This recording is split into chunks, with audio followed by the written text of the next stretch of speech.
All right, ladies and gentlemen, welcome back to the Lore Lodge, but with my college roommate and a man from Twitter. This is, I hope you can hear me. That's really why I'm not saying anything of substance yet, is because last time we did a stream, our audio was not coming through. So I'm really praying that it works this time, because if it doesn't, I'm going to be upset. Also, I only have one camera because Thornbury isn't here, and I am relatively tech illiterate. So I will see that nobody in the chat is yet saying we're not audible, which is super, super duper helpful. Oh, thank God. They can hear us. That's brilliant. Okay, now where is that? I just pulled open a Chrome tab, and I don't know where it went, because I want to make sure I have all the super chats in one spot. Come on. This is what happens when Aiden's out of town. I struggle. I struggle mightily. You're doing great, bud. That's the wrong thing. Ah!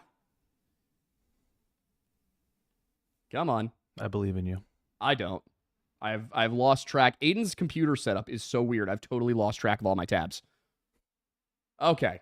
Cool. Discussion, by the way, not debate. Don't worry about that. Sorry for the slight lack of professionalism. I'm used to my computer, and Aiden usually runs this side of the stream. Thornbury does. And I'm looking around, and I'm like, okay, where are all of the correct tabs? Because for some reason, he keeps his open tabs in a little bar over to the side, which is just mind-boggling to me. But hey, it's fine. Let me just go into our content style. Okay, Defense of the Apollo. Now I should be able to see where super chats come from and all of that. Unless it goes away again. Can I please? It's not bringing up the right screen. I hate everything about existence. This is the worst. What is going on? All right, forget about it. Anyway, hi guys.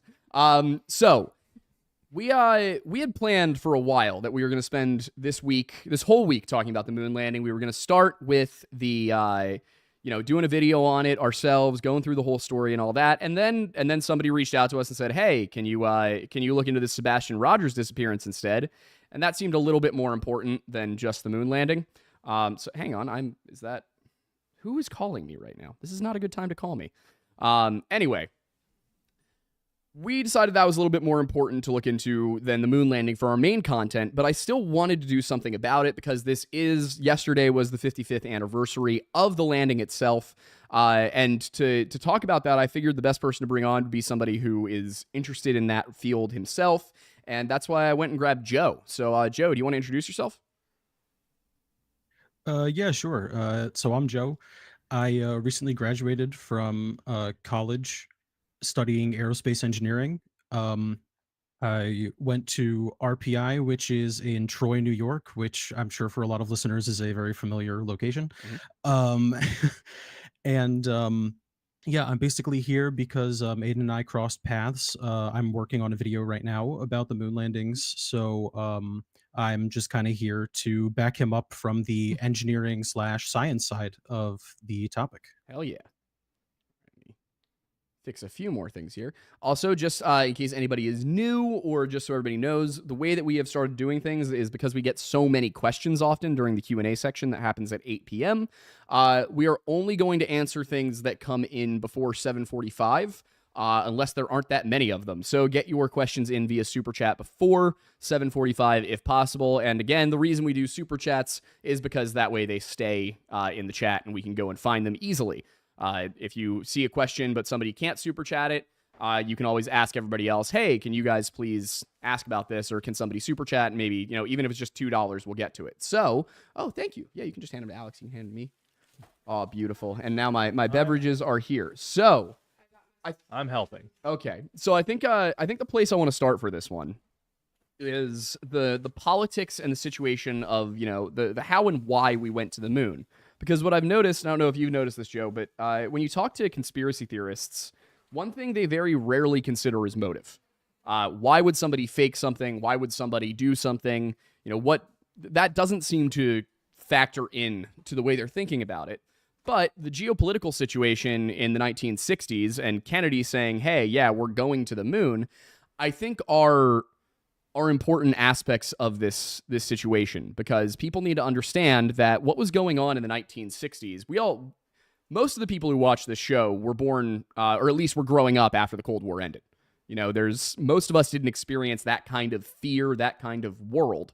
So we think of the Cold War as being something of a monolith, when in reality it was a progressive series of proxy conflicts that were fought either via militias that were funded by one side or the other, through sanctions, and in this case through technology, through the space race. So in was it 63 when Kennedy said we were going to the moon? Is that correct, I believe? I believe so, yes. Yeah. So Kennedy says we're going to the moon at the beginning of the 1960s, and at this point we haven't been to space. I think if anything, we've just barely been to space. Yeah, didn't John Glenn do the orbit of the Earth? I think that was right before.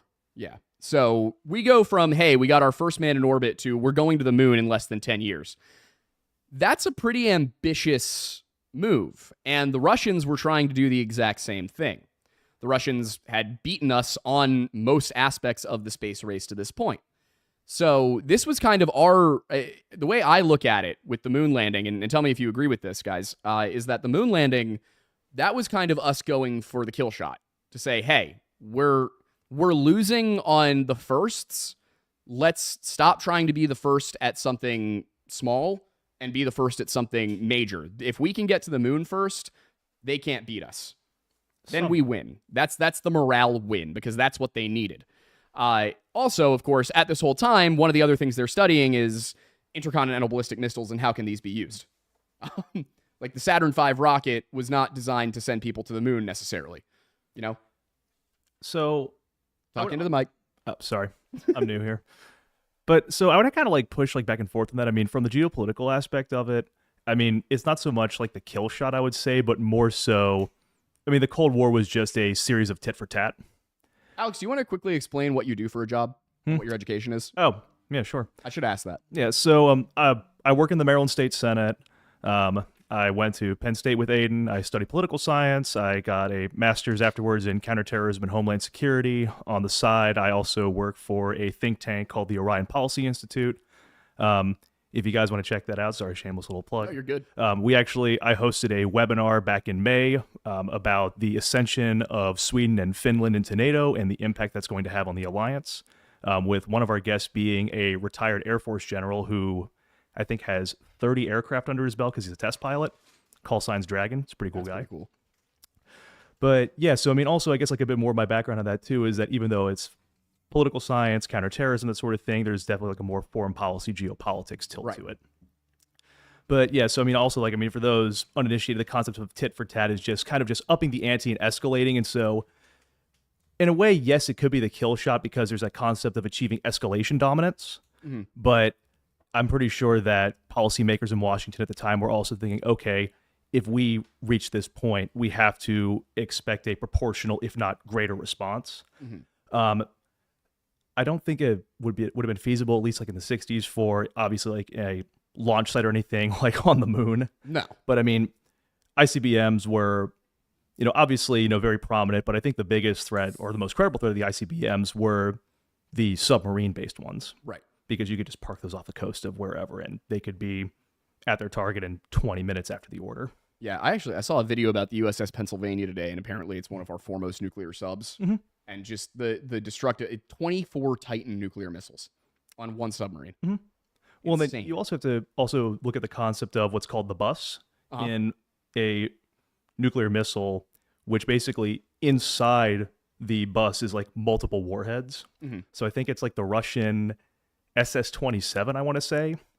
So that can reach speeds of Mach 8. Its bus has, I think, at least in the double digits of warheads. So it could literally, with just a single Russian ICBM, if it was able to get through our air defenses, it could target basically all the major Northeast cities with one shot. I don't like learning more about nuclear proliferation. Are you team mad or team nuts? I don't know what team nuts means. Nuclear utilization and target selection. So I don't like either of these. I mean, I like the version of events where I don't die in a nuclear inferno. Then you're probably more so team nuts. Okay, cool. I sure. I like that both of these are euphemisms for insane. I'm sure that was deliberate. Yeah, perhaps. Right? Has to have been. Okay, anyway, so the technology we were using to get to the moon was essentially strapping a few men to the top of an intercontinental ballistic missile and firing it into space. The process of getting there, though, I'm curious, because I think a lot of people who look at this from a conspiratorial lens, because obviously the title of the stream is In Defense of the Moon Landing, where the goal here is to explain why the moon landing happened and not why it might, not how it worked necessarily, but why it happened and what needs to be said about how it worked to get there. So beginning with the, Joe, could you walk me through like the stages of the Apollo mission? Yeah, so I guess if you want to get like a full insight of what happened there, you would actually probably start with the Mercury and Gemini programs, which kind of were the stepping stones to get to the Apollo program. Mm-hmm. So you had, Project Mercury, first person in space. You had Gemini, where we were getting into orbit, and then you had the Apollo program, where actually, let me go back just 1 second. The Gemini program also included kind of proving that some of the concepts required to get to the moon were possible or feasible, such as say rendezvous in orbit and docking with another object that's in orbit were proven during those times. And then the Apollo program and the Saturn V and the Saturn 1B were kind of the ultimate result of all of those programs, where they finally said, all right, this is our rocket to get us to the final destination of the surface of the moon. Mm-hmm. Okay, so, and I also just really quickly, I think this needs to be addressed. The time frame in which we went from we had never been to space to preparing to put a man on the moon, just the Apollo, what was the first Apollo mission, the first launch, year-wise? I can't recall off the top of my head. This is another one. I always forget that one off the top of my head. You said first Apollo mission, so I thought Apollo 1, but that was that one didn't actually fly. Even Apollo 1, just like beginning of the Apollo project. Would have been it was under Kennedy, right? Yeah, Apollo 1 was in it was a 67. It was Apollo 1. Really? I don't know why. Yeah, in my head 1967 was Apollo 1, yeah. I thought the first one happened under Kennedy. So just even still, we had not put a person in space yet in 1957. That means that we went from we've never been to space to we're sending a man to the moon in 10 years, which is an absurd timeline considering the fact that we had never flown just half a century prior to that. We had never flown an airplane. So the rate at which technology accelerated in the aeronautics space between 1903 and 1967, when we're starting the Apollo project, I don't think a lot of people quite understand how absurdly rapid it is. But when you go and you look back at the evolution of aircraft, I think this pace makes sense to an extent, because you go from a plane that can barely fly 10 feet off the ground to biplanes that can, survey battlefields in 10 years. And then 15 years after that, you've got airplanes that can fly 350 miles an hour. And then 10 years after that, you have jets. And then 10 years after that, you have spacecraft.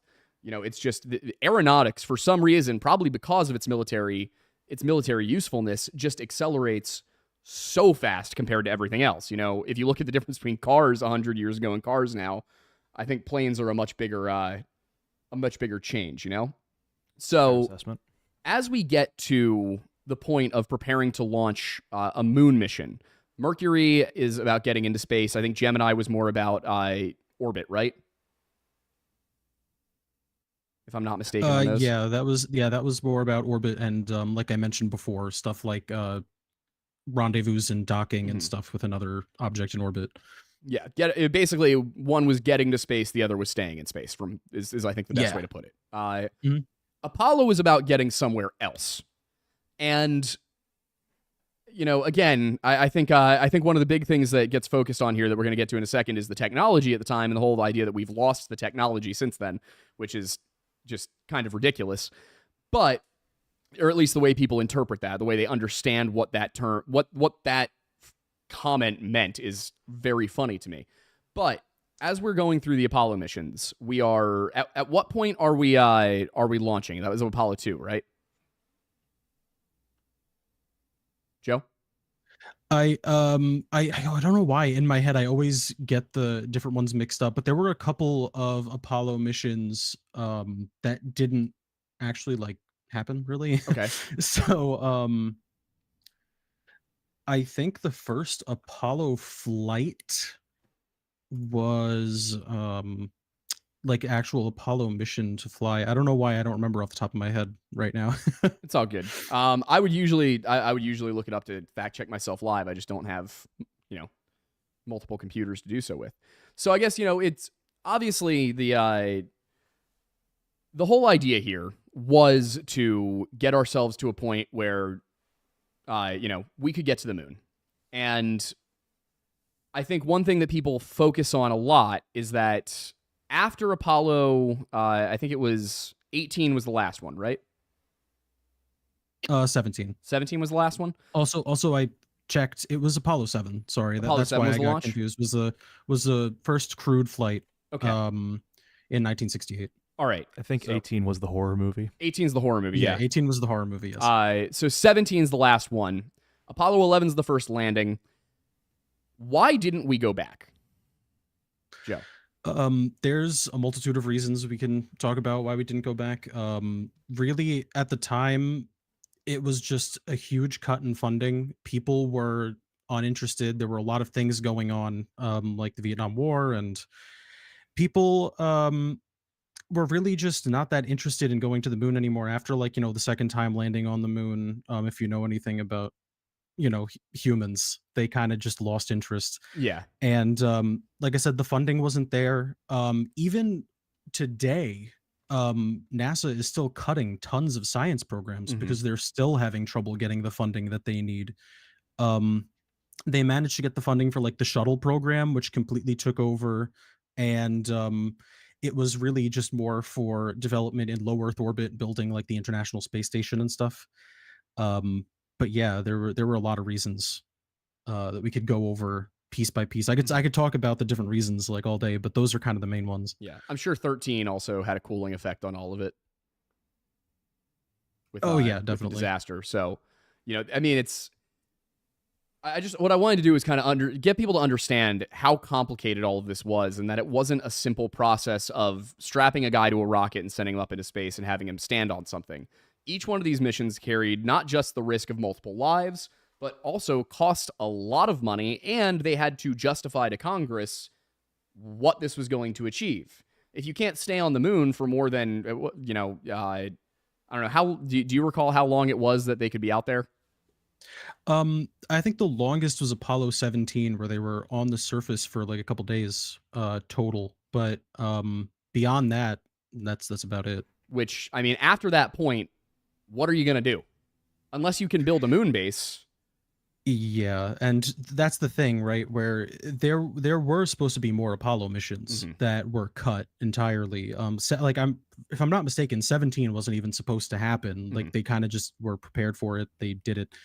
But if you want to talk about, say maybe the technology not being there, there definitely was not technology at the time for extended stays in space. So like you can look at, missions that were that like went to the moon lasting, a couple, like however many days. We're talking about like a sustained presence. You're talking weeks, months, which at the time really was not even something that had been studied yet, because that's kind of what the International Space Station was for, was to study the sustained presence, off Earth.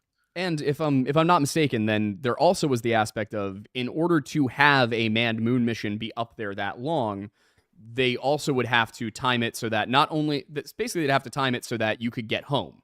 So because I know getting out to the moon, they had to time very carefully. What about leaving the moon? Is that something that, you have to kind of do I believe it's they looped around it, right? to get there? Yeah, so it's a little bit it's kind of one of the benefits of going to the moon as opposed to say to another planet is that the moon is always orbiting the earth and it's just right there and you can kind of technically speaking you could really come back anytime you wanted. Like you Hmm. don't necessarily have to time it. Like for them they had to splash down in the ocean, so they did have to time it pretty well so that they landed in the water. But Right. for something like say Apollo 13 where they didn't have that ability, I mean, the surface of the earth is mostly water, so you kind of just have that to your advantage. Hmm. Is like you have a higher chance landing in the water. But yeah, you can really come back anytime you want. All right. The thing that determines when you can go to the moon is really just where it is in its orbit and where you're launching from. Right. Because really, you could hypothetically get one chance at it like every day, but it Okay. depends on where So you're at. what then would you say would have been the factors preventing a manned moon mission? Because I know you would have to deal with things like you'd either have to be able to bring enough supplies, or you'd have to get supplies out there.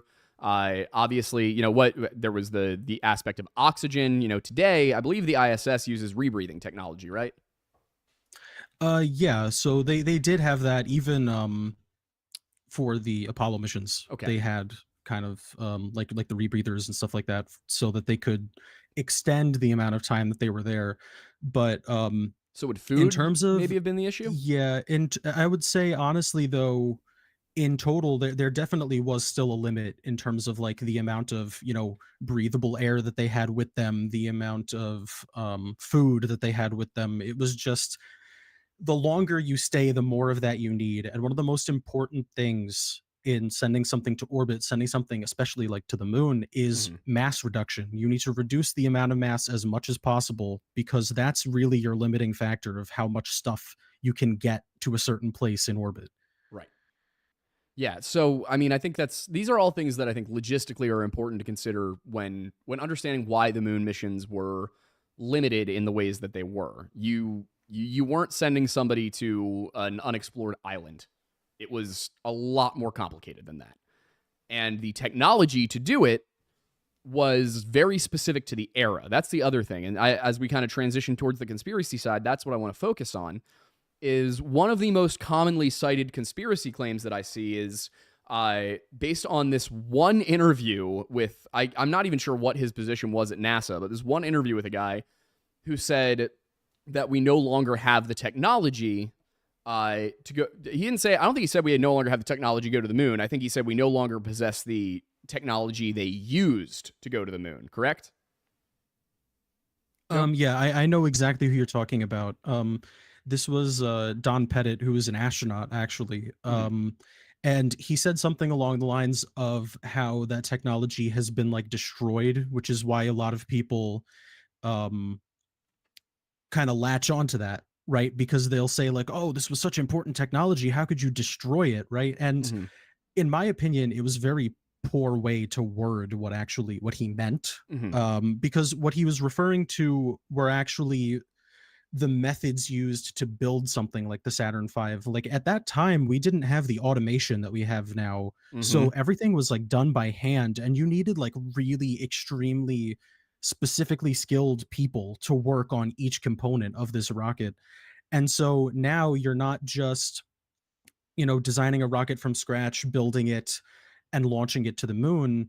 You are um also developing the processes to build that Mm-hmm. rocket just so that you could send it up there. Yeah, we no longer have the skilled, these people who are that kind of skilled with their hands. Think how many more people were working jobs where you were actually putting things together back then, manufacturing jobs. I mean, you had no choice back then. Yeah, in the 1950s, the 1960s, a ton of American jobs were manufacturing. It was probably our largest industry. Oh yeah. Uh, by the 1990s, manufacturing is just hemorrhaging out of this country.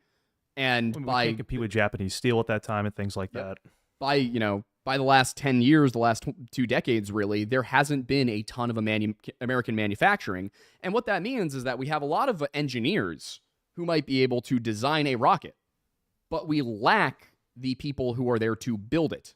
And when it comes to something like the Saturn V, that's not an engineering problem that you need to solve. That is a manpower problem that you need to solve. Well, indeed, but also, I guess, kind of jumping off, going back to the technology and why we haven't gone back since. I mean, would it be fair to argue that perhaps it's now just more cost effective with the rovers that we have going to, I guess, a more automated means of going to different planets and going to the moon?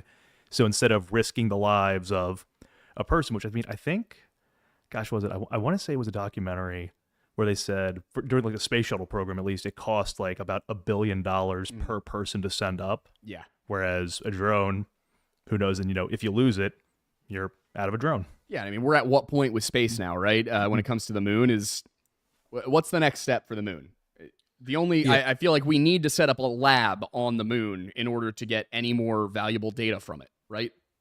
Yeah, I mean it's tough because it just really quick to kind of circle back to the whole like destroying the technology thing. The reason why I find that to be such a strange statement is because a lot of the current uh, technology that we use for the space program was actually derived from the Saturn V and the F1 engine. So, like the RS-25 that was on the space shuttle, Mm-hmm. right? That was derived from the Apollo program, and it's now being used on SLS, which is currently sending people to the moon. Right. So, I would say uh, it's it's a bit tough Yeah, we also don't have a to. lot of the basic tools. Yeah, like that's a good one. We really just need to like funny enough, we really just have to put more money into that. Mm-hmm. And the reason why I can really quick, I just remembered the Sure. point I was going to make was talking about rovers or like say an unmanned rocket to the moon. The reason why it is more cost effective, but the problem is there is no robot, there is no rover, there is no anything that can currently at least replace the amount of stuff that a human being can do on the surface of say the moon or a planet or something like that, because you have that ability to just walk around, dig up some dirt and bring it up instead of having to develop some, I don't know, $20 million drill or something to kind of like dig a little tiny hole, bring a little tiny sample back. Mm-hmm. I mean, we brought like hundreds of pounds of rocks back from the moon when we sent people, and the Soviet Union, I only brought back maybe like a couple pounds total Yeah, throughout it's the entirety of the like history. It's crazy. and honestly, I mean, when we look at the moon, what I guess you're the one in STEM here. What are the things right now that we're curious about as a civilization, as AI. a race, a species about the moon? For the moon, for the moon, it would be studying a sustained presence on another celestial body. So like for preparing to go somewhere like Mars for an extended period of time. And some of that would include looking for like ice and stuff, like Mhm. water ice on the moon, because not only for the obvious reasons such as like, getting drinking water and stuff like that, it can also be converted into fuel for rockets, Right. especially if you have like depending on the fuel that you use. So those are kind of I think the main things right now. Mhm. And I don't know, I guess the more like as these missions happen, we may have some more uses for like going there and staying there, but right now it really is just for how much more science a human being can do on the surface of the moon Mhm. than like any robot. Yeah. That's kind of the impression that I had, was that it's not that we're not going back because we can't, because again, what was said was not we can't go back to the moon. It was we've lost the Saturn V technology, which is, again, as you said, a poor way of putting it, but more importantly, at no point I don't think anybody at NASA, anybody at SpaceX, any of these guys have said we can't go back to the moon. It's just we're not going back to the moon.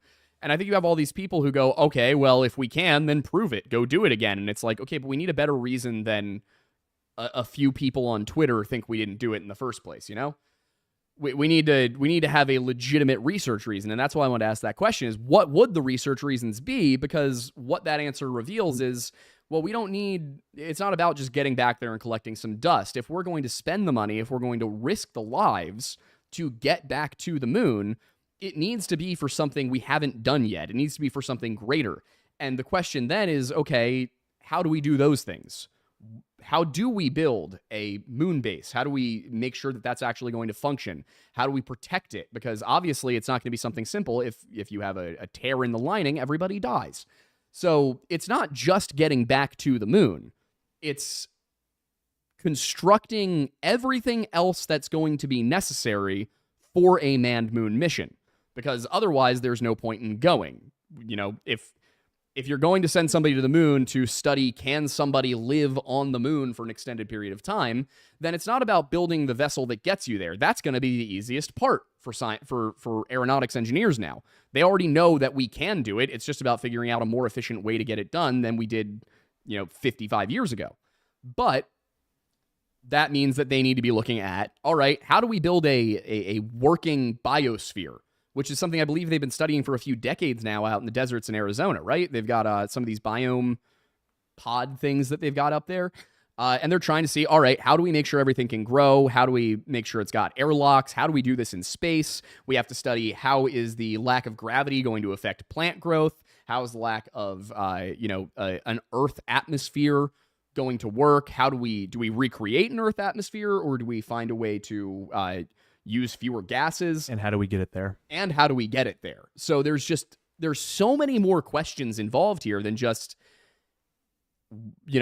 can we get a rocket to the moon? Because obviously we can. We keep landing rovers there.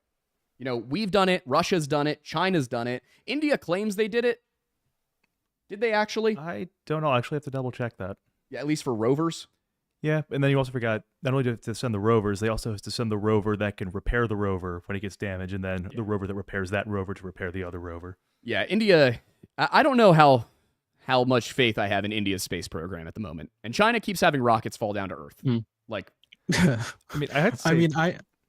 oh, sorry about that. I have a lot of faith, honestly, in their space program right now. Their moon landing, there was a lot of misinformation about their moon landing too. Like there were a bunch of people, especially like the flat earthers and the moon landing deniers, were all saying like, look at this, all that India has are animations. All they have are the animations, and they showed like the what it was a telemetry driven animation, which basically is just made up from the data that they're getting back from the lander. Right. But there were tons of actual pictures, and there was like a video that they put together from the pictures of it landing. If I'm not mistaken, too, NASA's Lunar Reconnaissance Orbiter did get a picture of it on the surface of the moon. But yeah, you also brought up China's space program, which, yeah, that's an issue that they still have, and they've had for a very long time, is that they kind of just keep dropping rocket boosters on villages and stuff. Part of me is convinced, and Alex, maybe you'll have some thoughts on this, but part of me is convinced that because we know China keeps stealing our technology, that we've just made the files that are accessible to their spies wrong.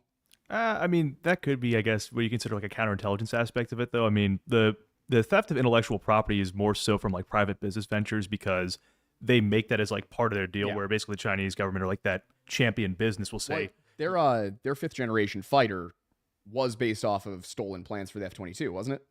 I think that was the Russians' fifth generation fighter. I know China stole something about a fighter. Yeah, it honestly, it looks really weird with like not like even like an Doesn't look inverted like wings, but it looks like the V wings and weird. things like that. It's a weird plane. But anyways, I mean, kind of going back to China though, I mean, I hate to say it, but the only way I think we're going to have, interest in going back to the moon and perhaps the manned missions and perhaps getting a base on the moon is going to be if China does it first, the geostrategic competition that we're going to have with China. Yeah. So it's going to be less about science. I mean, don't get me wrong, science is important, but it's going to be the military application and the competition. Kind of echoes of the Cold War. Like I remember mentioning to you earlier. So kind of a tangential story, but I swear it's related. So back in middle school in our GT American history class, like the big project that we all had to do was the oral history report, which was like a 15-minute movie about a significant event in American history, and you had to interview someone from it. And so when my sister did it, I guess it was like a scientist from NASA, and the first question she asked him was, what were the scientific reasons for going to the moon and all that? And he straight up said, science was not the reason. We were going for political reasons. We were going to compete with the Russians. So, I mean, I hate to say it, but it just seems like with these, again, great scientific feats, that science is just kind of a side effect from it. It's really just the political and military competition. Yeah, and I mean, most of a ton, maybe not most, but a ton of humanity's advances, not just in the last, not just since the dawn of the 20th century, but going back millennia, a ton of humanity's advances in technology have been related to military. Oh yeah, You know, and I think that's something that people don't quite think about. Like plastic, for example, was about giving better shipment of supplies and storage of food. How about just the internet? Yeah, the internet's a big one too. You know, even rockets in the first place, Yeah. were because the Germans wanted to be able to hit Britain without flying bombers over it. So I mean, I think the first image taken from space, I believe, was taken by a V2 rocket. Probably. I think it was a commandeered V2 that we launched, but the first space flights, the first missions to take pictures and everything were from V2 rockets. I think I think low Earth orbit with a V2 was like 1946. Oh, also, this is super random, but Joe, because I don't have a science brain, I have 2 science questions for you, just for my own curiosity. First one, yeah, sure. First one, I hear it all the time. Can you explain in dumb person humanities terms what is maximum dynamic pressure? Yeah, so maximum dynamic pressure, it's I guess the easiest way for me to describe it would be like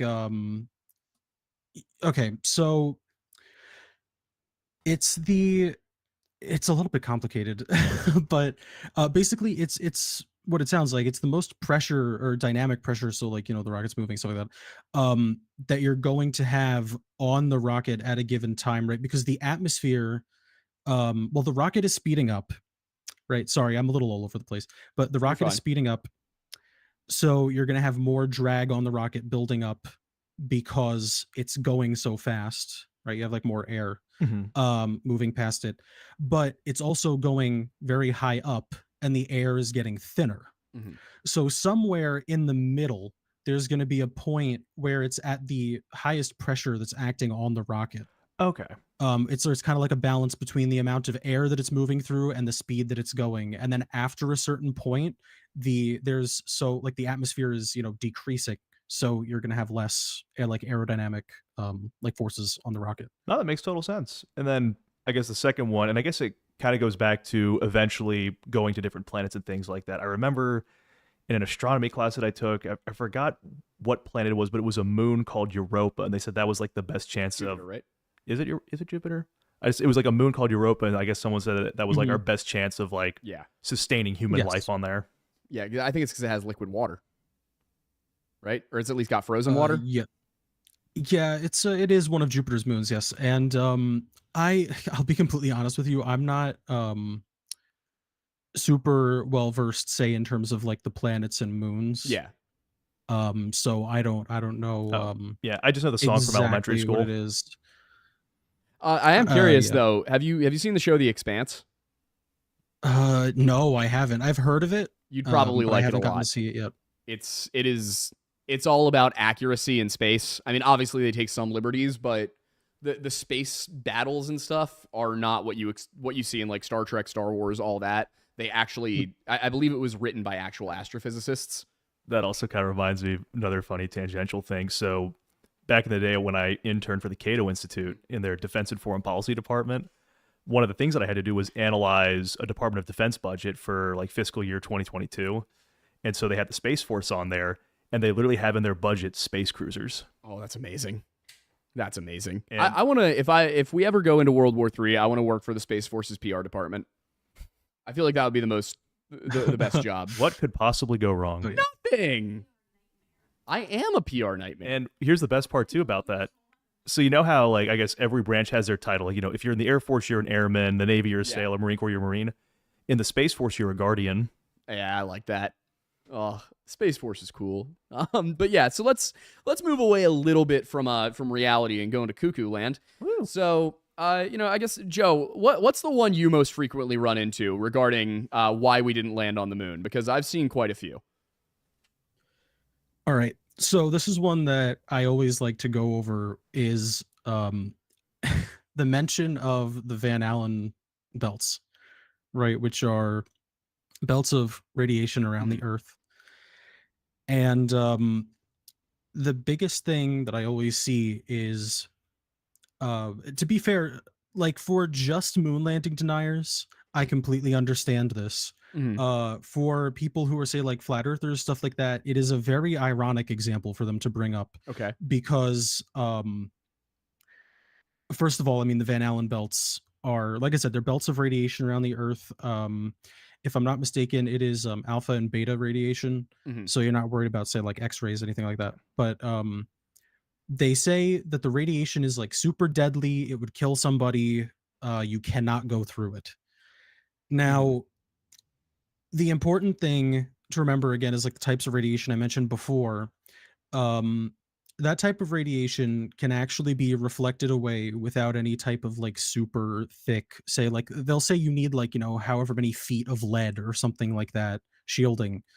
And it's just not true. That type of radiation can be reflected away simply by using a reflective surface. So like Mhm. the surface of the spacecraft was aluminum. Mhm. Aluminum will reflect just about all of that away, especially if it's like polished. It's really shiny. If you look at like if you look up like pictures of the command module, Mhm. they were very shiny. Um, Also, the Apollo missions flew on a trajectory that um, went around the heart of the belts because Mhm. they're called belts, right? They almost look like, if you were to picture it or like make a visual of it, it almost looks like a donut around the Earth, right? So that's why they're called belts. It's not called, like the Van Allen Hi, sphere. everyone. Yeah. So you can go up and over it if you had to. And they kind of did a mix of those two things. They just didn't go through the heart of it. And that's how you're able to prevent, serious amounts of radiation. They got, I think, the equivalent of, I want to say, in the total mission time, something like 2 chest X-rays worth of Yeah. radiation, which is very good, by, compared to how much they could get hypothetically. So Yeah, and this is my favorite part of it too, is I find most often that the conspiracy theories are based in just a simple lack of understanding of how things work. I think what you just said about the radiation belt is a perfect example of that, because it's a belt. It's called a belt. They all treat it like it is a field, like it is a sphere that goes all the way around the planet, and that's not the case. You can go around it. It's possible. At the same time, they hear radiation and they think Chernobyl. They think gamma radiation. They think nuclear radiation. There's all kinds of different radiation out there. This isn't the kind that goes through everything but lead, And even if it were, there are ways to coat against that, like lead. I So mean, it's. I mean, we have radiation proof clothing. well, I mean, that's what I was gonna say. Also, I mean, I remember in a hazmat ops class that I had to take. So I think it's like alpha is stopped by the skin, Yeah. and beta can just be stopped by regular clothes. So Yeah. like, This is one of the big things about the Dyatlov Pass situation is everybody talks about, oh my God, they were radioactive.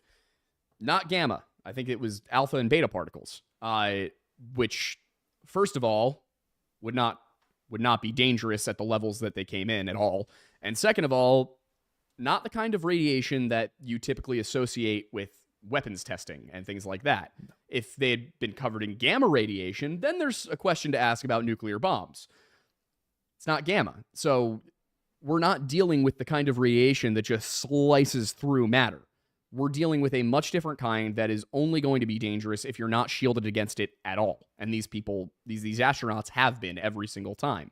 Um, I wouldn't be surprised if there were a mission somewhere or another that maybe we don't talk about. But for the most part, I think it's all pretty clear that this is not the kind of issue that most of the people think it is who don't believe in these things. I one of the ones I hear most frequently is they talk about, oh well, it was all filmed by Stanley Kubrick, and oh, the Red Hot Chili Peppers say that space is made in a Hollywood basement. First of all, I'm pretty sure they were talking about Star Trek. But more importantly, when you look at the whole thing with Kubrick and all that, I think this is an issue where, again, it comes down to a lack of understanding about a field, about a technology, because the footage of the moon landing, if you watch it without modern CGI, would be incredibly difficult to fake.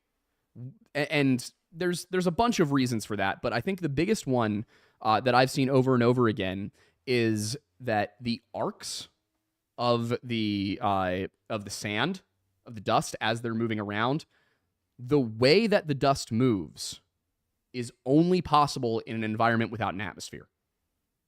So wherever they were, wherever they filmed this, there was no air.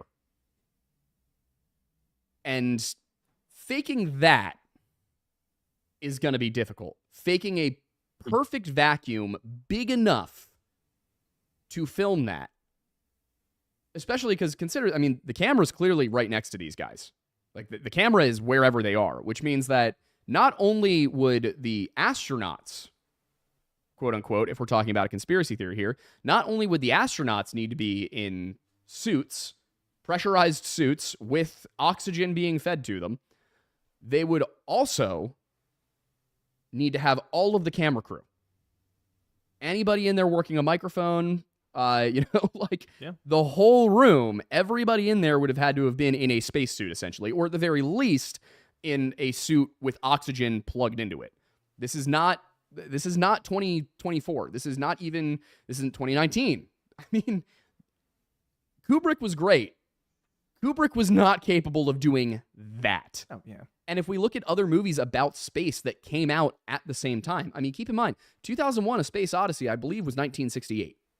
That's why they all talk about it, is they're like, oh, well, Kubrick made A Space Odyssey. While they were doing that, they also did this. But there's nothing in A Space Odyssey that matches the moon landing video. None of it. The suits don't match. The spacecraft don't match. And you can say, oh, well, it was stylistic. Kubrick knew how to do all of it. It wouldn't make sense. It would have had to be an entirely different production. Kubrick didn't fake the moon landing.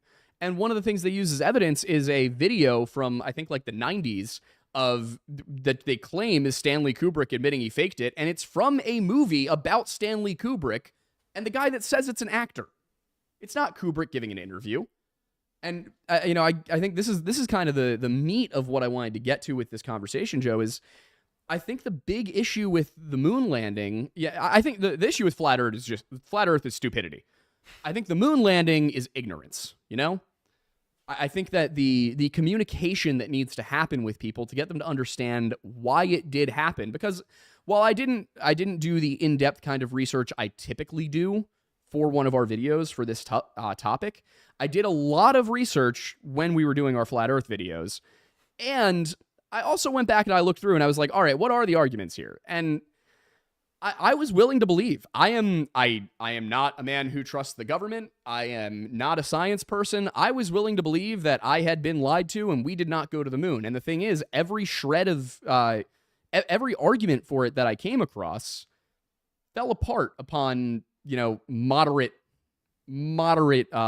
research of it. If I may just add just one little thing to that.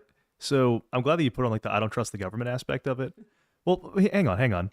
Because I saw some statistics and some metrics that just came out regarding misinformation and conspiracy theories, especially in today's day and age. Me working in politics, I deal with phone calls about that on the daily. But the study showed it's kind of almost like a uniquely American phenomenon of not just really government distrust, but just distrust in general, regardless of party alignment. Yep. And that's kind of the thing is, this is a good segue, because what I find is that a lot of people in this space who do not believe in things like the moon landing, and then again carrying it on towards the flat Earth side of things, distrust of government is definitely a common denominator. I think the reason that with flat Earth, why you see that it's politically it tends towards the right, is that it's religion gets involved. So these are the two things. You got the people who don't trust the government, and you've got the people who believe that something goes against what their religion says. And we've talked about this ad nauseum. But Joe, you're a Christian, right? Yes, I am. Okay. So it's a very relevant one for me too, because I do get that a lot with being in this sphere of debating moon landings, flat Earth, all that stuff. Mm-hmm. And that's kind of what I wanted to take it is it comes up all the time. I remember Whitsitt tried to quote scripture to me, and I wouldn't even engage with him on it because it was just so obvious that he didn't know what he was talking about.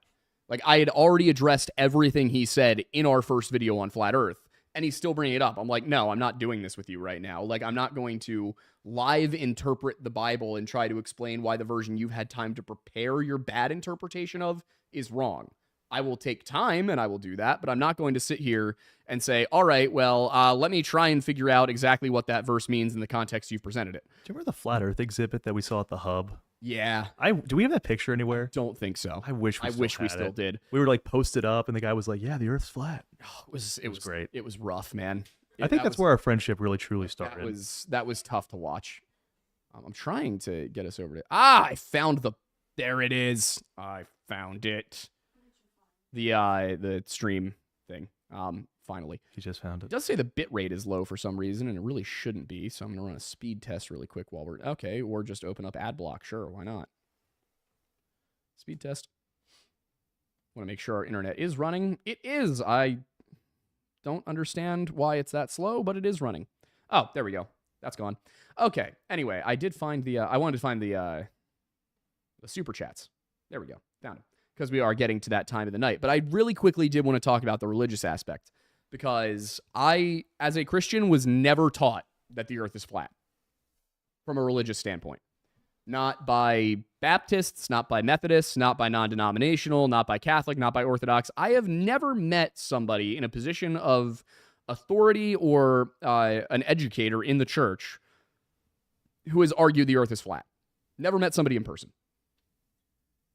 And yet I go online and there's all these people telling me, and again, I am a man who has thoroughly studied Christian theology.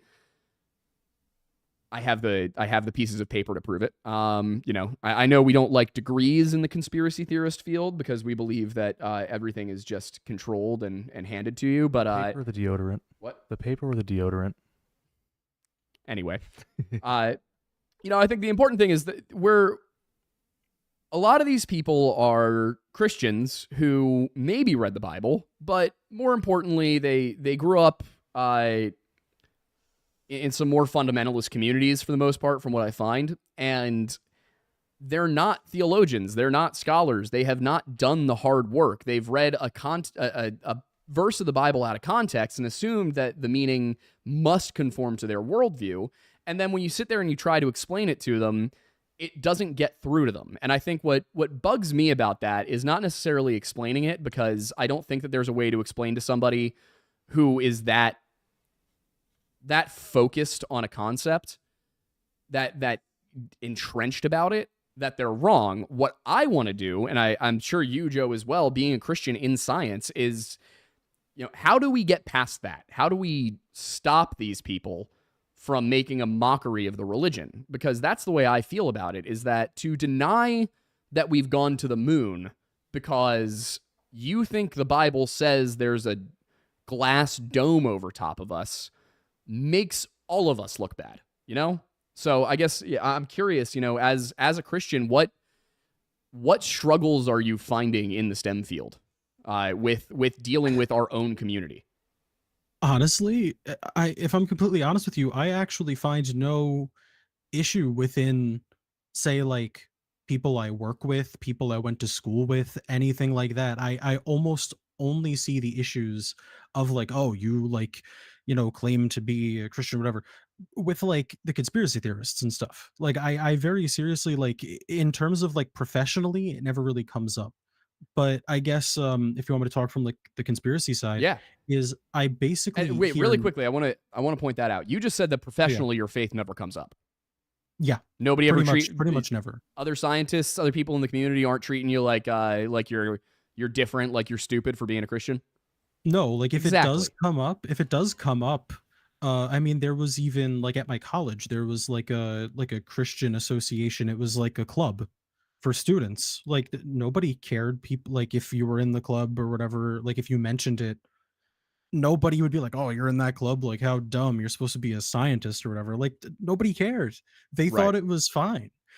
And from the conspiracy side, I constantly get people saying, well, oh, that's because you don't understand the Bible, or you refuse to acknowledge what the Bible says, or whatever. And I'm like, no, it's just, these people come from, I guess they just, I don't know as much, to be honest, about their take on it from the biblical side, other than, like, from what I understand, is that they take a hyper literalist Mm-hmm. interpretation, but they interpret it basically using a translation, or they take words and kind of ascribe meaning to it, right? Like the whole Mm-hmm. firmament thing. So Well, are you I don't know. aware? Like I said, Are it's you aware tough. of the origin of the term firmament? Not completely, to be honest. So it comes from a Latin translation. That is not the word that is used in the original Hebrew. The Latin translation Yes. that it comes from, a lot of the time what would happen is when they didn't know what a word meant, and this is a way things have changed, because you got to remember that Hebrew for a while was a dead language. Nobody spoke it. Yeah. I mean, what was that look? Wasn't any look. Okay. Hebrew was a dead language for a good long while, and back in the 15 and 1600s, when you had some of the first vernacular versions of the Bible coming out, and even before that, when you had people translating into Latin, sometimes you were able to translate from Hebrew, but a lot of the early translations of the Hebrew text came from the Greek, from the Septuagint, which was written in the 3rd century BC by a group of Hebrew-speaking Hebrew Jewish scholars in Alexandria, in Egypt during the Hellenistic period. So the Septuagint is a Greek translation of the Tanakh and some other books as well that didn't make it into the Bible. So when you had people translating the Old Testament originally, a lot of the time they didn't have access to the original meaning of some of these Hebrew words. And even later, once Hebrew was kind of coming back, you didn't have all of it. You had to go with what you were in possession of. And in the case of firmament, they didn't know what the Hebrew term rakia means. They had to go with the Greek translation of it, which was stereoma. And stereoma can imply that something is solid. I can't remember the exact meaning of the term, but that gets translated as firmament. And then firmament gets translated into dome. Thing is, rakia, the Hebrew term, does not mean dome. And to say it means firmament still isn't quite right, because a firmament is a solid surface. Rakia means, as a verb, it means to expand. And as a noun, it means an expanse. It can also be used as to hammer out, which is the argument for why it should be firm. Because obviously, as you two both know, the Bible is never metaphorical, never symbolic. There's never language used there's never allegory. It's all literal. Every single aspect of it. Oh, yeah, for sure. So they go and they say, all right, well, this word can mean something solid, or it can mean something that's not solid. And because I want it to mean something solid, it does, I think my other favorite one, not necessarily with the moon, but I think that this is kind of where some people do come from on it, because a huge part of the moon landing denier group is flat earthers. I think that it's just like they really focus on such strange things. But I think what I would say regarding just the landing is, I think that the conspiracy that we didn't land on the moon does not come from a place of there being a lack of evidence, but people not understanding the evidence. And I think that that's where the communication needs to be from the scientific community. Because for me, as somebody who, I've been through 16 years of, actually more than 16 years of school, I guess, when I think about it, probably close to 20 years of school. And the way that it's explained did require some digging for me to understand. Like, because I'm going through it, I'm like, all right, what's the scientific explanation? I have no idea what that means. I need to go do some more research. And eventually I got around to it, because I've been through enough school, I have enough research experience that I was able to do that. But for somebody who, first of all, I have the time. A lot of people just don't.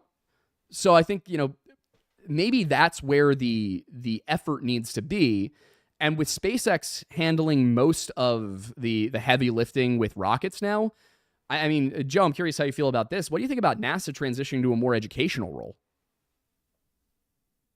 Honestly, I think it's great. I really like, because I mean, from my side is like that's kind of what I'm trying to do. Honestly, is trying to like I'm really here just trying to educate people on these different topics wherever I can, wherever I have like the expertise that I can share.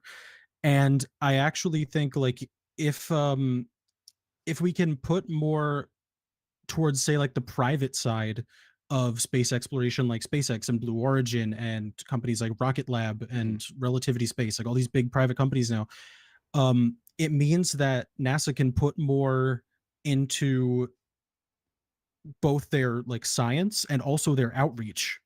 Mhm. Because I really think that one of the biggest problems that they've had over the last like few years really is like outreach. I feel like nobody knows what's going on at NASA. Like if you ask the average person, if you asked, the average person in 1969 what NASA was doing, they would be like, "Oh, we're putting people on the moon," right? Like if you were to ask the average person today what NASA's doing, I don't know if they would actually be able to answer.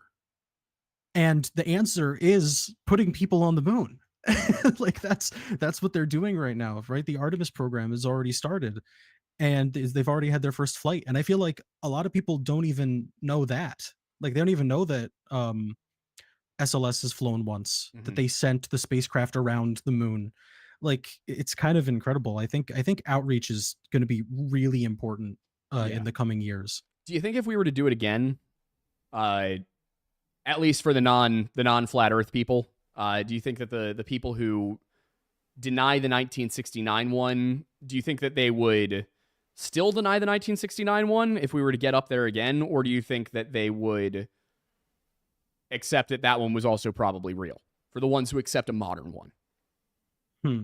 I I would say at least for the ones who accept the modern one, I would say there's definitely a chance they would flip their belief, but I think that they would still argue that since it took however long to do it now, they would say like that they probably still think it's fake and that Mhm. this was like the first time that it was really happening. Yeah, I think you'd have a split too. I'm going to play a little bit of the pessimist here. I think they're just going to argue that, well, now that we have the technology and it's so many like years afterwards, now we can actually do it. Right. Also, I think I think the inevitable privatization of space travel and things like that, yes, NASA will do more research and outreach, but they're pretty much going to be relegated, excuse me, to the regulatory body of space travel. So they'll basically just be space FAA. That's what I'm guessing is going to And happen too. also, Honestly. also a little point of hometown pride. For the Artemis mission, Commander Reed Wiseman is a fellow high school alum. That's good. All Oh, right. really? He's a college alum for me. I Oh, met really? him Yeah. a couple weeks ago when Isn't I he? graduated. He's a Yeah. cool guy. Yeah, he went. So Yeah, he went. he's a very nice guy. Yeah. My high school. So we have him. We have Mark Bowden, who is the author of Black Hawk Down and All Time Low. Yeah. Alex has some interesting Nice. background in his high school. Delaney Lions, baby. Yeah. All right. All right. So moving into the super chat side of things, I'm curious to see if any of the I did decide to poke the flat Earth people a little bit beforehand. So I'm curious if any of them, I haven't been looking at the This should be the fun. chat all that much. But also, it's so weird that the bit rate keeps falling so low. I'm not sure what that's about. It's a little bit of an issue. What? Yeah, Comcast is losing by business at this point permanently because they have just done absolutely nothing to rectify several issues we've been having. But anyway, moving into the super chat, the Q&A side of things, I scratched a scab on my leg and it's now bleeding. Okay. It's war paint. It's I would war love a paper paint. towel, actually. This is not ideal. You know? Where did they go? Right here. I could probably reach him. Hank. Thank you. So, the first one we have is Gomb, who has been a member for 12 months. Sheesh. You've been here a while. Thank you, my dude. Said, there's Wendussi on the moon. That's why the government hasn't gone back there in years. I will go. I will tame that Wendussi and make it my own. You know what? You do that, Gomb, and you let me know how it went. Trains and Stuff has been a member for 2 months, and that's it. Magdalenus Rex said, hey, since I sent an email on this, but I read the official EO stance on Eastern Orthodox, I suppose, on Masonry, and it looks like they read Pike and came to the predicted conclusions. Yeah, Freemasonry is suffering from a bit of an identity issue overall. I think there's too much Freemasonry and not enough explaining to people what Freemasonry is. Because everybody seems to think that the Scottish Rite is like real Freemasonry and that everything else is just kind of its own thing. Or they think that all Freemasonry is real Freemasonry, and it's there. I would argue that real Freemasonry is those first 3 degrees, first 4 if you go York Rite. But yeah, I'd argue real Freemasonry is the first 3 degrees, and then everything after that is just clubs within it. It's like if you go to you go to college and you join. We went to Penn State, right? It's a cult. We love our car stickers. You're not helping me here. We went to Penn State, right? That's Freemasonry, is the university. Scottish Rite, York Rite, any of the other, there are dozens of rites. Any of those are clubs. That's you joining a club. So the Blue Lodge, that is Freemasonry. Everything else is a club with Freemasons in it. A club where you have to be a Freemason. And no matter how many times you try to explain that to people, there's always going to be someone who's in the Scottish Rite who's going to be like, yeah, but I mean, everybody knows we're real Freemasonry, right? So I know a lot of people who are Scottish Rite who aren't like that. They just did it because they were interested in it. More than anything, Scottish Rite is just a series of like moral teachings that accept that there can be good influences. Basically, in some cases it teaches that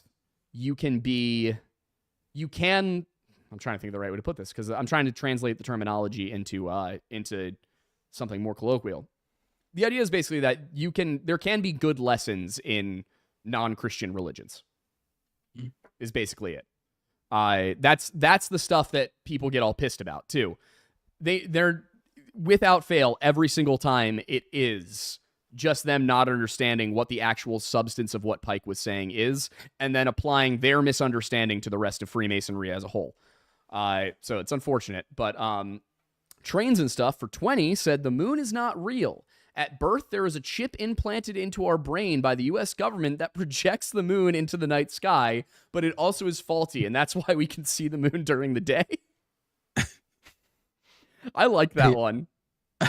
Yeah, that one's good. I like that one. I don't want to interrupt, but is it okay? I have to step away for like 2 minutes. Yeah, you're fine. I'll hold any questions. Quick, okay? I'll hold any questions that look like you'd have an input. Perfect, and I'll let you know when I'm back. Yeah. Okay. Astro says, "Can you explain why moon is cheese?" Well, there was a giant space cow, but the vacuum of space turns dairy to cheese, and gravity formed that cheese into moon. That theory is utterly ridiculous. What's your theory? Just is. Okay. It just is. I understand. I understood the joke. I just wanted to push you. Be better. Be a better man, Alex. I don't know how to do that. Be a milkier boy. Milkier? Yeah, milkier. Like the Milky Way, or Be the milkiest boy. does that mean I have to be like more fluid, or? Oh boy, you're new here. I am. I literally said I was new. I know. I'm just making fun of you. Tyler Dalrymple said, with 1969 tech, it would have been easier to go to the moon than convincingly fake it. The real question is, why don't we have a base there yet? Yes, precisely. He also sent that for 5.56, which I love. So yeah, and that's kind of where I was going with it, is they had the technology to go to the moon. They didn't have the technology to pretend they went to the moon and have it pass the sniff test for the Russians. And that's the other aspect of it, is the Russians didn't accuse us of faking it. The Russians knew what it would take. They knew they couldn't do it. I mean, honestly, again, this is very speculative and spitballing at this point, but perhaps maybe the reason that we didn't go forward with perhaps like a military base or things like that is that may have seemed to be too provocative. Maybe. And perhaps something on Earth, the Russians perhaps would have, put, nuclear missiles somewhere that could like hurt our allies and things like that. Like another like Cuban Missile Crisis over and over again. Yeah. So I mean, it's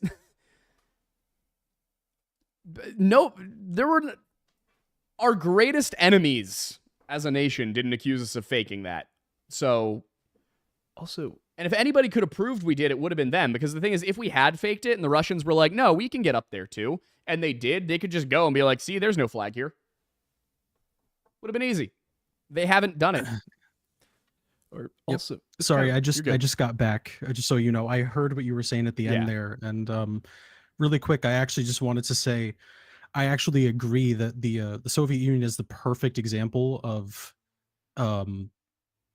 I guess you call it like a hostile witness. Basically, Yeah. they confirmed that we went there, and they had the biggest incentive to call it fake. And that's Mhm. basically, I guess, just all I had to say.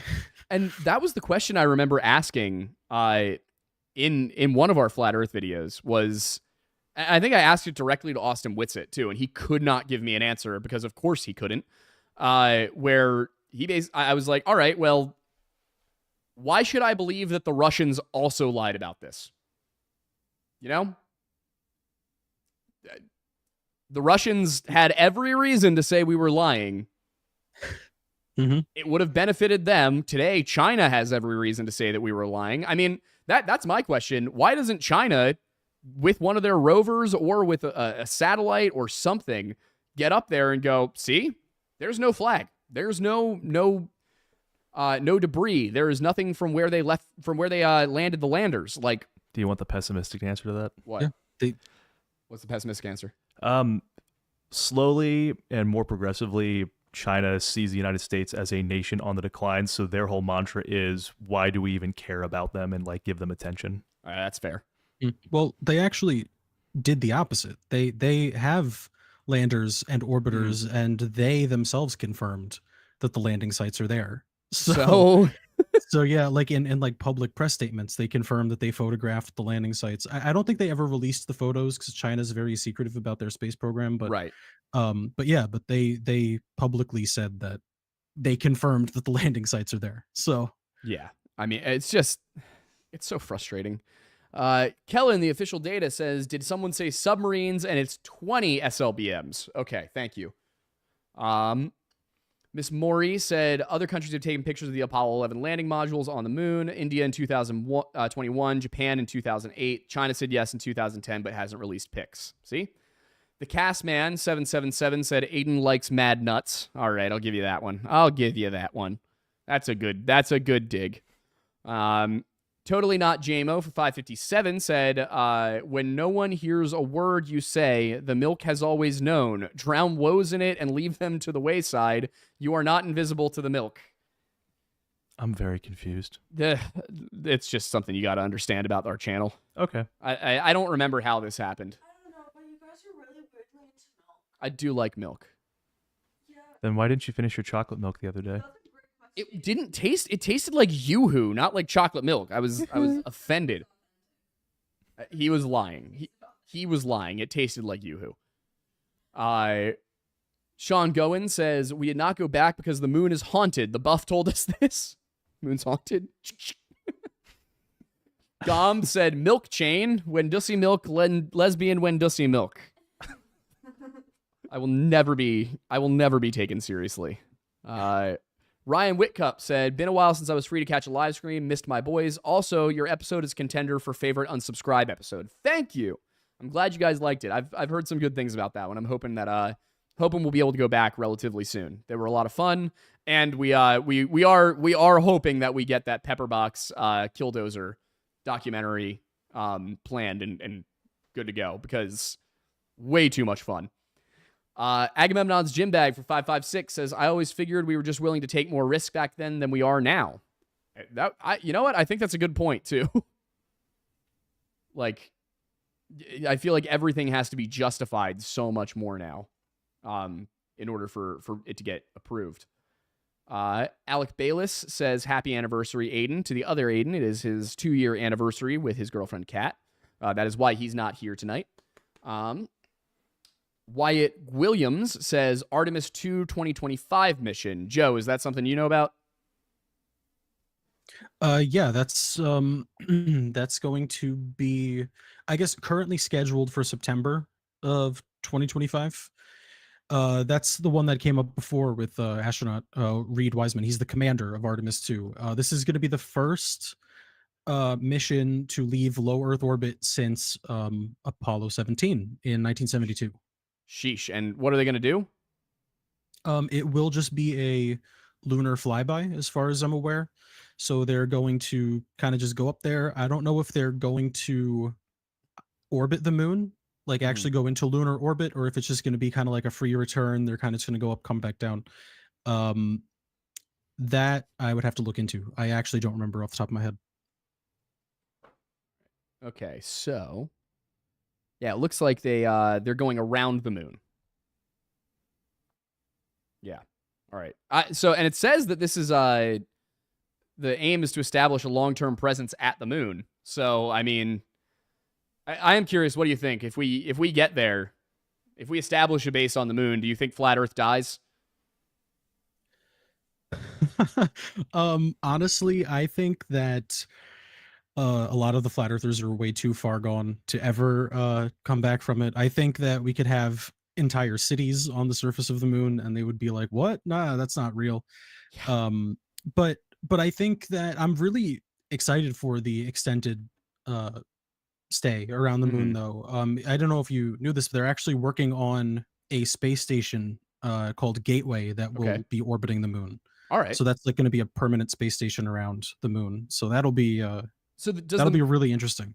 Does the moon have enough gravity to sustain a satellite of its own? Yeah, Okay. yeah, it does. Well, that's because that's how like the command module and stuff like that for the Apollo mission stayed in orbit around the moon the whole Gotcha. time that they were on the surface. Right. Duh. So it doesn't have a lot of gravity. It's I know, at least I don't think the orbits above the moon can be too high because the Earth is there to kind of pull stuff away. But yeah, you can make pretty stable orbits around the moon. Yes. I saw somebody suggest that the moon might be used as a staging ground for Mars missions, because I guess it would be easier to leave the moon's atmosphere. Yeah, right. Because the moon is far enough away from Earth. The gravity of the moon obviously is a lot lower than Earth's gravity, and there is basically no atmosphere to it. So yeah, taking off from the moon, say, look at a fully fueled rocket, would be significantly more efficient than launching it from Earth. Right. Yeah, I would expect that's going to be part of it, and then also weapons, weaponize the moon. You know how it is. All right, Elena this is going to be a good one for you, Joe. Elena DeHowler, Werewolf Queen, said, could we, if we had the money, skills, plans, and motivation, could we get back? And it seems like, she says, how do we pull it off back then? What type of tech did they use? And how does that tech compare to the tech of today? Yeah, so I mean, obviously with like the funding and the manpower, I mean, we really could do just about anything, in my opinion. But as it comes to the technology of the time, our technology now is definitely a lot better than the technology of 1969 1970s rocket tech. A lot of it actually was derived, like a lot of our modern tech, I mean, was derived from that. So the technology is definitely a lot better, and honestly, I think that with the same amount of funding and manpower that we had in like the 60s and 70s, I honestly think we would be able to do way more than just landing people on the moon. I think that it would be probably more than enough to get us like a sustained base, if you would say, like on the moon. So as for the, I guess the technology of getting there, I guess would be what makes me the most curious is, how have things evolved? Do you know how things have evolved from Apollo to Artemis? Well, from Apollo to Artemis, I think I kind of mentioned it a little bit earlier. I know at least like the main engines for SLS are like upgraded RS-25 engines, which were derived from the F1 used on the space shuttle and then are now being used for this. In terms of like the evolution of technology, I think the biggest thing is it has to be the computers. And the fact that now we have, these little tiny computers that you can use instead of these, giant bulky things that they had back in the day. And that actually was part of the reason why um, it was arguably a little bit harder and more testing had to be done to get back to the moon Mhm. this time because those computers are much more susceptible to radiation than their older Interesting. counterparts. Because like microelectronics and stuff are more Yeah. susceptible than those computers back And in the vacuum day. That tubes. yeah, like a real thing. Yeah, the I hadn't even computers thought about that. were the biggest concern because you're going through like the Van Allen belts, and you're going to have that radiation, and yeah, they're more susceptible. So Yeah, I mean, the test flights happened, it went well, so I mean, it's fine, but but yeah. yeah. I'm looking at the. It occurred to me how funny the claim that we lost the technology is when you think about it, because as I'm looking at the space launch system, the rocket, I mean, first of all, it looks a lot like the one they used to launch the shuttles. I don't know if those were still Saturn V's, but I mean, we were launching stuff into space for decades after we stopped going to the moon. So what does it even mean we lost the technology? Like, clearly we didn't Mhm. lose the technology for getting a rocket, just the Saturn V. Same thing with the command capsule. We have command capsules in space now. We have the space shuttles. Like, it makes no sense to say that we've lost the technology. We still possess it, and I guess, you know, it really seems to me like it's just been a result of there not being a scientific reason to go or a military reason to go. It's just kind of, we've been there, we've done that. Why go back? Mhm. Yeah, definitely. I mean, the that was the cool thing, by the way, about I kept referring to it as SLS, but yeah, it's the Space Launch System is the Mhm. current the rocket being used for Artemis, is that a lot of the parts of it were derived from, like, if you look at it, Mhm. it was very clearly derived from the space shuttle. Like the main engines are the same as the space shuttle. The solid boosters on the side are the same. They're extended, but they're like the same concept. Yeah. And even the fuel tank, it's the big orange tank that you see there. Yeah. I mean, it looks a lot like the space shuttle Yeah. rockets.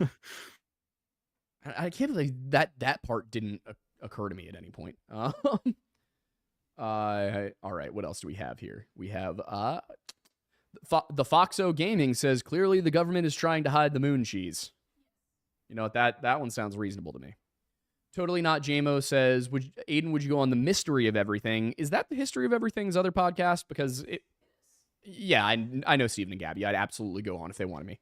I would happily drive down there. I haven't seen them in forever. Noah Statter said, first time catching this live. What about galactic tourism? Any possibility of that driving innovation? I don't think it's cheap enough yet. No. I think that needs to be at a point where it costs the same as an airline ticket, or a trip to Disney. Yeah, I'd have to say I definitely agree with you there. It's I think that in the future it'll be really good for like they said, like pushing innovation when we can have people actually going up there, say going to low Earth orbit, even maybe going to the moon or something like that. But it's definitely, in my opinion, a very long way away. Yeah, I just don't. I mean, personally, I don't know about you guys. I have zero interest in going to space. Like, so little interest in going to space. I have about as much I have a little bit, maybe one day. Wait, Aiden. Plane station submarine down to the Titanic. So you were saying, like, if you were offered, totally free of charge to do a spacewalk, you'd say no? Yeah, I don't want to do that. Really? I don't like being. You could take selfies of the round Earth. I don't like flying. Oh yeah, you did mention. Well, this isn't flying; it's orbiting, Yeah, how do you get up there, Alex? rocketing. It's different. Oh my. No, I am. You could probably, the only way you could get me into space is if you could convince me staying on Earth would lead to my inevitable death.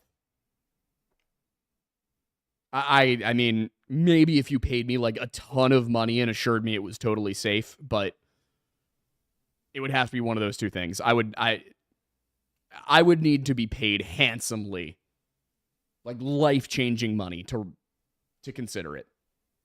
And that's just never going to happen. So I'm not going to space.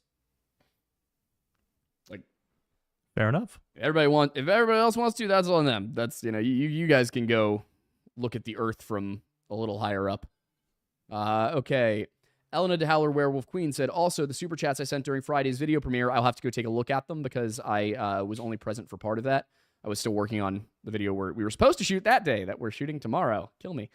They have an offer for you. First person autism spectrum disorder experience and info. If you have questions, just ask either me or my mom, the Emerald Queen. I might reach out because my little brother is on the spectrum.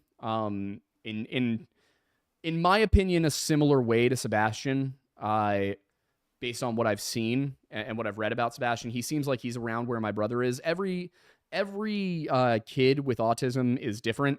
But as far as similarities go, what I hear about Sebastian really reminds me of my little brother Liam.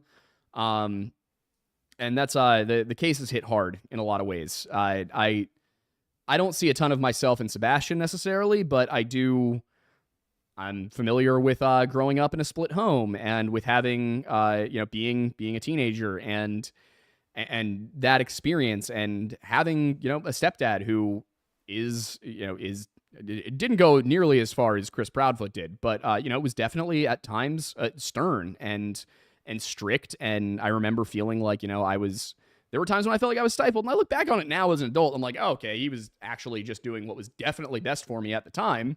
I just didn't get that. And I know that, with autism, that can be an even bigger thing because you have that innate sense of, a lot of them have that innate sense, a lot of them, I should say, a lot of autistic people have an innate sense of fairness that is much more rigid than your standard neurotypical person because it's just the way their brains work. So one suggestion has been that, he ran off on his own because he felt that life was unfair and he felt it would be more fair if he moved with his dad or something like that. I don't think that's what happened. I very firmly believe he was kidnapped, and I will be putting out another video on it on Friday, and also hopefully able to speak to some people at the very least the Tennessee Bureau of Investigation, if not the FBI. Hoping that a certain family can help me out with getting the right contacts. Let's see, what else do we have here? The Castman777 for 500, I believe that's yen, said the real question is, what did the astronauts see on the moon? Did they see aliens on the moon? I don't think they saw aliens on the moon. I maybe you're in a different spot than me with this too, Joe, and I'm curious what you think, Alex, but I'm not sold on aliens. Not on the moon. Definitely not on the moon. Yeah, I mean, definitely not on the moon, but I don't know. I'm not completely sold on the concept yet. I'll even go out there and say, like, in terms of if you want to talk like UFOs and stuff, that I've definitely seen a few things in my life that I definitely can't explain, like in the sky, but I can't necessarily say that it's aliens. We definitely have a lot of even just like military tech and stuff out there that we don't know about. That could very well explain some of these things.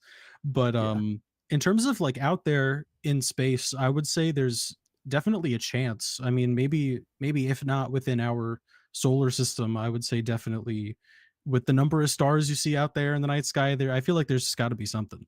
Yeah, it just is such an issue of vastness, I guess. There's just so much space. But I kind of think about it, and I'm like, is me saying I'm not sold on Hawaiians kind of like somebody, or aliens kind of like somebody in 1800 saying I'm not sold on Hawaiians? Like, I've heard that there are some people out that way, but I mean, if they were there, we would have found them by now. Like, I wonder if that's the kind of, if me saying this is going to sound like somebody saying that 100 years from now. But at the same time, I mean, wouldn't we have found them? Who knows? I mean, I don't think so. I mean, I think once we have pretty thoroughly explored our solar system is when I can kind of answer that question. Because like, for all we know right now, like there very well could have been life on Mars, like millions and millions of years ago, or even on a planet like Venus, but we just don't we just haven't been there yet. There could still be life there now for all we know. We just never had the opportunity to like actually thoroughly study a planet like up close before. Well, also, I mean, going back to the when we have found them by now, I mean, granted, with like movies and comics and things like that, you know, the aliens are always seen as this more, I guess, like advanced sentient being. I mean, is it not possible that perhaps like we're the more advanced species and we will eventually go into space exploration and find perhaps like a sentient being that's like still in the Stone Age? I feel bad for them if we do, especially if they have oil. Oh yeah. I will say that's kind of. Oh, go ahead. I'm sorry about that. I was gonna say that's kind of what I was getting at before with the idea that there could still be life on planets within our solar system for all we know. Yeah. And it just isn't life like, it's not like humans on the surface of Mars or something. It could be like very, very simple life. Right. Yeah. I remember seeing something about, I think like 5 or 10 years ago, there was a study that suggested there might be bacterial life on Titan or something. And it would have been an arsenic-based life form. I know we're carbon-based. So I remember seeing that. That's probably the one that I find most interesting is like, we do think of life in terms of carbon-based life, and we kind of assume that life on other planets would have to also work for at least for us, we're looking for habitable planets for humans, so we're looking at it in the sense of like, all right, is it habitable for carbon-based life? It might be habitable for silicon or arsenic, but not carbon. So those are definitely interesting questions, I think. I did see there was one question that was not super chat, but I was interested in it, and I want to see if I can figure out where it went. Oh, yeah, the ringing. I don't know anything about this. Joe, have you heard that the moon is ringing? Okay, so I've heard this before. I don't understand it. This is something I really haven't looked into, but from what I remember, it was some sort of like seismology test or something that was done on the moon, where I want to say it was some sort of like maybe like a rocket stage or something big was dropped onto the surface of the moon, just deorbited, like allowed to hit the surface of the moon, and it was picked up on like seismographs that were left by the Apollo missions. And somebody referred to it as like the moon ringing like a bell. Yeah. Now, I have not really looked into this. I think that it was really more a reference to the idea that this thing hit it and it was able to travel like through the whole moon kind of thing, like travel across the moon. But I don't know, honestly. That one I don't have necessarily I don't have like a solid answer for that one. Yeah, I'm very interested in that one because, I mean, that's the thing is like, what do we really have an idea of what is under the surface of the moon? I don't totally understand how we've determined that there's a molten iron core at the center of the Earth, but I'm not going to deny it because it's not my field. But like, do we have an idea of what the moon is made of? Yeah, I mean, I would say it's probably pretty. I mean, I'm pretty sure we can say it's solid. I think that's the idea of I forgot to mention it when like they said it rang like a bell. A lot of people use that as like there are people who believe like the moon is hollow or something like that, and so like that's kind of what they get at. Pretty sure we can probably confirm that it's solid. I really, like I said, I don't really know that. That's something I would have to look into. Yeah, I have the NASA page pulled. I'm just taking a look at it. It's wild stuff. Yeah, I know for the Earth we use seismology to kind of figure out what the core was made of because it's like the P and S waves and only one of them can travel through liquids, and the one that does not travel through the core of the Earth. So it's like an indirect observation. Gotcha. All right, that makes sense then. All right, what else do we have in here? Because we're definitely past the stuff that came in at 7:45, and we're past the scheduled end of the show. So I don't want to take it on too long. I just want to see if anything else really interesting came in that I would want to ask you. Yeah, I mean, I'm not too busy. If it runs a little longer, it's fine with me. It's partially that I have to get back to work tonight too. Oh yeah, no, that's why I said it's really it's on you. Yeah. I was gonna say it's on however long you are okay with staying. I'm good until like probably like 9. So all All right. Somebody did say, this is just funny. Born too early to study xenoarchaeology, too late to think the world is a frisbee, maybe just in time to colonize the moon. But all right, yeah, it doesn't seem like there are any real like questions left. So I'm happy to go through and read off super chats, but no more questions. So what do we have here though? Okay, after that was Fern Niclaren said, appreciate everything you lads do. Thank you. Even Alex, he's just kind of here. Totally Not JMO said, when will then be now, Aiden? I don't know what that's a reference to. George from Brooklyn has been a member for 1 month. Thank you. Miss Maury said there are planets of diamond. Moon can be cheese. I'll take it. Honestly, if the moon were cheese, that would solve a lot of our hunger problem. But, you know, I think getting the moon cheese back to Earth might be difficult. The moon is made of Wendussi milk cheese. I sure hope not. Not even sure what that would taste like. It would also be human milk, technically. I think we should be eating cheese made from humans. How dare you not correctly... this is Dark I have no idea how to pronounce that. Darkelujga? I'm sorry. How dare you not correctly articulate the moon cheese origin? It was obviously giants. The city of El Dorado really just distorted retellings of the giant moon cheese capital. Okay. Totally Not JMO for $12.64. Incredibly specific super chat number. Aiden, has the sexy calendar been shot? Unfortunately, not yet. Will your girlfriend allow it? Yes. Get on that. The plan is that since we're almost certainly each going to lose like 10 pounds in Alaska, we're going to shoot it right after we get back from Alaska. Also, have you touched Berserk at all? Show the book if you have it. Lastly, spread the word of Moxie, also Bussy. That is one hell of a super chat. I have not had a chance to open Berserk because I have been spending every waking hour reading through and listening to interviews with the Proudfoot family, and as well as Sebastian Rogers' father, some other people who were aware of the family, and it's so much. Going to be at least 2 more videos on this case coming up. I'm just hoping that they do as well as our usual content, because I really want to be able to focus on this, but we now have overhead and expenses, so I got to make sure that we're making ends meet, and if people don't watch them, then we got to take a break. It's just, not ideal. So hopefully people are going to really get interested in the Sebastian Rogers stuff.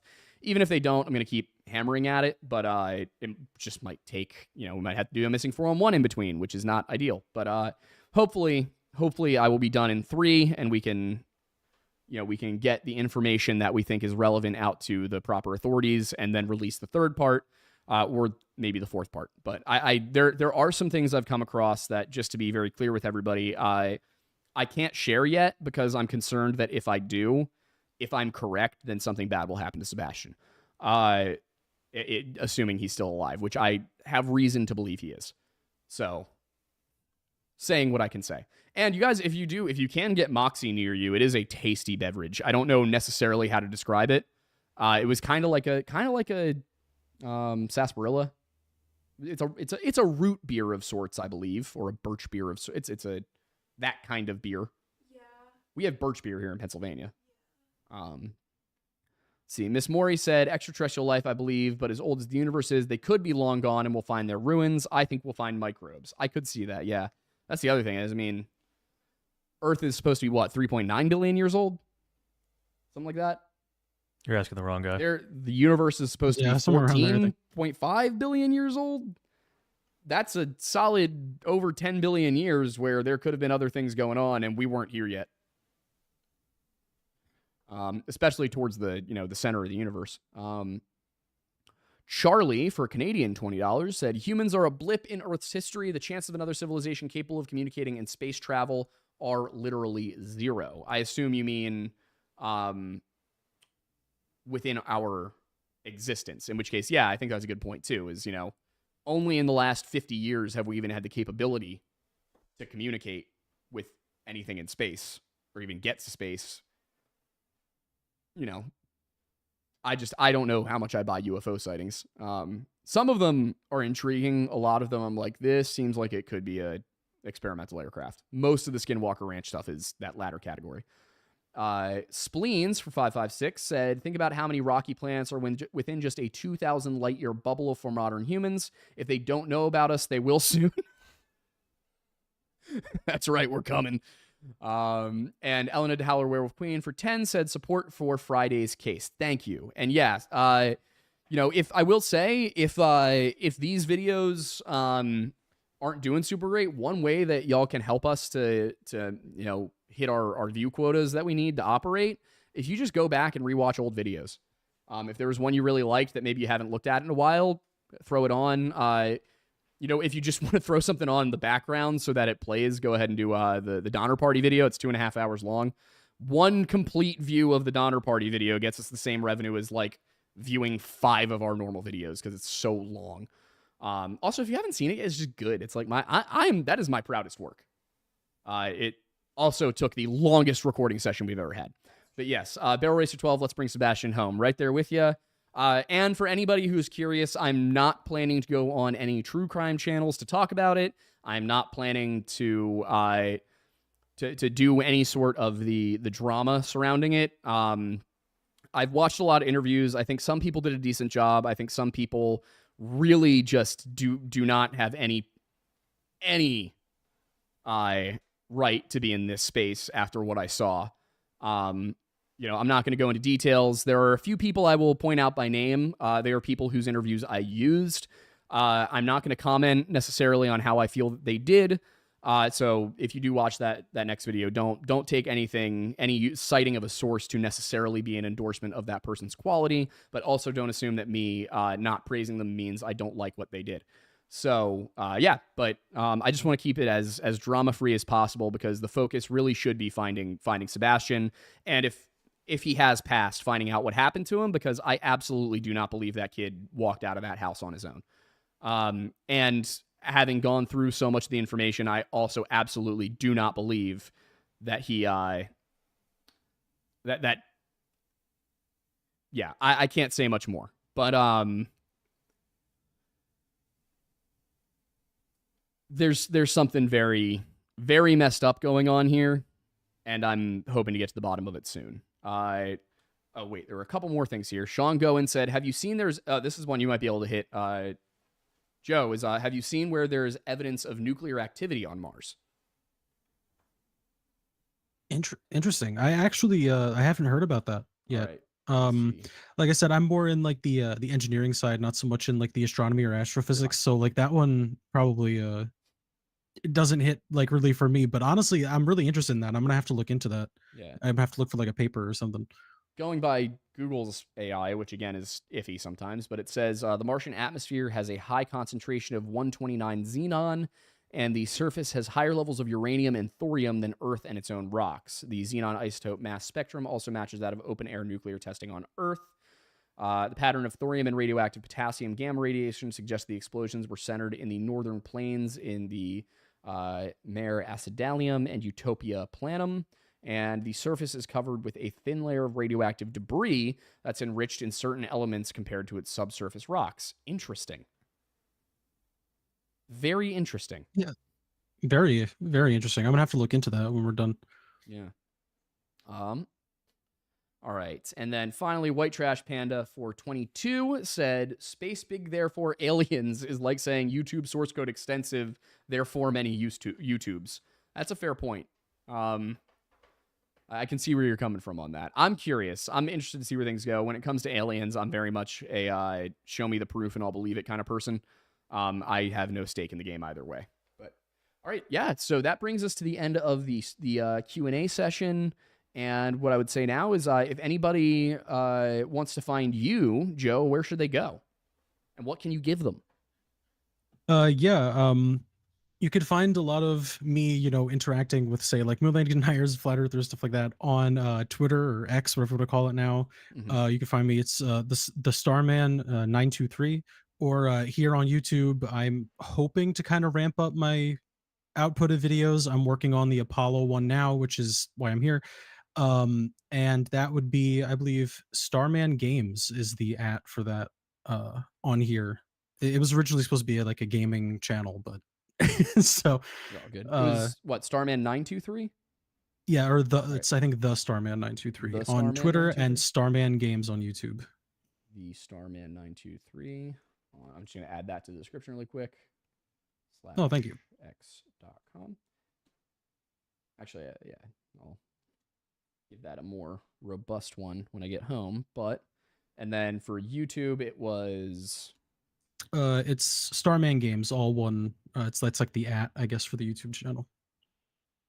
at Starman Games. Here we go. Yep.